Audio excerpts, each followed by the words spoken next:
ఏమన్నారు ఆయన? అయితే అన్నయ్య ఫస్ట్ చూసింది మా గృహప్రవేశం వీడియో చూశాడు అన్నయ్య. చూసిన తర్వాత ఇది నాకు చాలా హార్ట్ టచింగ్గా ఉంది, కొంచెం వాళ్ళ అడ్రస్ కనుక్కోమని చెప్పారంటారు. దాదాపు ఈ మధ్యన సోమనారాయణ గారిని కలిసాం. ఆయన చెప్పాడు, చిరంజీవి నీకోసం 2 నెలలు వెతికామయ్యా. 2 నెలలు వెతికారంట. అంటే ఇటు తూర్పుగోదావరి, పశ్చిమ గోదావరి, మేము ఉంది ఇటు ఒంగోలు, నెల్లూరు జిల్లా. అంటే ఆ వీడియోలో మీ డీటెయిల్స్ ఏమీ లేవు? లేవు. ఈ తర్వాత ఇట్లా కనుక్కున్నారు. తర్వాత జూలై 10వ తేదీ ఫోన్ చేశారు, పిఏ ఫోన్ చేశారు, ఆయన అన్నయ్య గారి పిఏ ఫోన్ చేసి, మీకు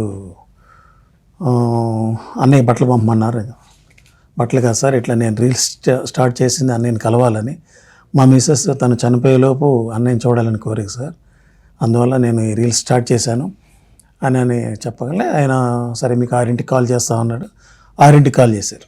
10వ తేదీ కాల్ చేసి మీకు 12వ తేదీ అపాయింట్మెంట్ వచ్చేయమన్నారు. 11 నైట్కి ఎక్కేసి 3కి 12వ తేదీ 3కి మాకు అపాయింట్మెంట్. 3 to 7 అక్కడే ఉన్నాం.